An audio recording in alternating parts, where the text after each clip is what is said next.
Hey, how's it going, guys? It's Paul with Spheric Reptiles, and what I'll be talking to you about today is, hey, you're the person that's just thinking about going to a reptile show. You've never been to one. You don't know if you really want an animal. Well, what are some of the things that you need to do in preparation for that show, as well as what should you be thinking about when you get there, some little tips and things of the trade to just kind of help you along the way. So I'll be talking about that. If you're interested in that, stick around for this video. These brothers my guys, know that they fly, know that they ride or die. I keep boys by my side, CJ Ike, never gotta roll with ice. These brothers my guys, know that they fly, know that they ride or die. I keep boys by my All right, guys, so as I walk through the show, and thank you for tuning into this video. If you like this type of video, please like and subscribe. But one of the main things that I was thinking about was there's a lot of reptile shows going around the areas and stuff. So they might be coming to your town and you might be interested in it. And so if you decide to go to it, then there are some things that you should probably do to prepare it.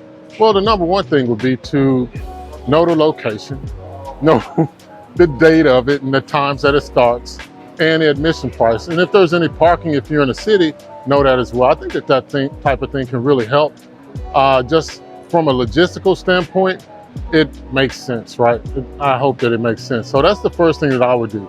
Number two, you're brand new to reptiles. You don't have a reptile, so definitely research the type of reptiles that you will be interested in. And if you're like kind of on the fence as to what you will be wanting to do or what you'll be wanting to buy, as I'm here early for the setup, you can get with the actual person that's throwing the on, or the people that are throwing the event on, and get in touch with them. This is the Herp Show in Longview, which is a really good show, a local show, even though they kind of go all around Texas and Louisiana, Oklahoma. Yeah, send them an email, see if you can get a vendor list, and if they check and see if they have the type of reptiles you're interested in. So not that new people would want a venomous or a hot species, but you can find out the type of species that are going to be at the reptile show and, you know, go straight to those vendors. So that's just all in doing the research. Like I always talk about doing the research, guys, just because I think that research will help you have a better time so that you're not just showing up, because when you do, if you just show up and throw up, you'll see that there's a lot of different reptiles and they will all catch your eye and you'll want all of them. So, all right, so you're at the reptile show. Actually go and ask questions. So I really recommend that you go and ask questions, just because it's the best thing to do. These people breed the reptiles, right? So if they're breeding the reptiles, then they know a lot more about the reptiles than just say the person at Petco or PetSmart or Pet Supplies Plus or pretty much any chain store that you go to. So that's going to help you out tremendously if you talk to the breeder. Find out, like, all right, so what are the minimum care requirements? What's the roof like? So what would be the ceiling for that care requirement? Ask them, you know, what is the animal eating? I mean, a lot of things, just so that you can help make yourself a decision. Like, you might not be buying a reptile right now, but you might be wanting to buy a reptile in the future. And so that's the best way to both determine credibility of that breeder or that vendor, as well as to make sure that that's the type of animal that you would want and the type of animal that you can care for. Okay, so again, you're at the reptile show. You've already talked to a couple of breeders and vendors. You've walked around, you got your eye on one. So normally the reptile shows are 2-day shows.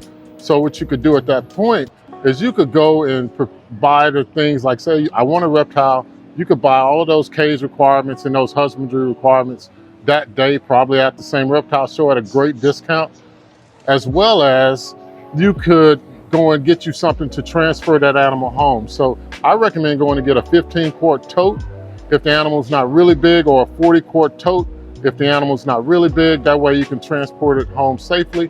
It seems like that's a good idea, and it's cheap, and it's a good way for you to get it. Now, if you have to get any heating requirements, I would recommend that you get those on Amazon, and then maybe set up a way to get it shipped, or buy it at the reptile show, right? I think you can get greater discounts and better quality implements or devices at the reptile show than actually on Amazon. But that's my personal opinion, because there's certain tools of the trade, if you're going to keep a reptile, that last longer than the ones that you might get at your local pet stores. So that's just a little thing to think about, guys. And if nothing else, guys, the last thing is have fun. Take cash if you're interested, because cash rules everything. You can get better deals with cash, you know, for obvious reasons. Cash is immediate. Nobody pays fees on cash. But other than that, guys, have a great time. Bring the family, enjoy it. Reptile shows are probably the most cost-effective and affordable form of entertainment that's out there right now. And you know, that's it, guys. So this is all part of the journey that we're taking here at Spheric Reptiles. And I'm always asking you to enjoy that time that you spend with your reptiles, have fun at the reptile show, and cherish that time that you have with your families. Thank you.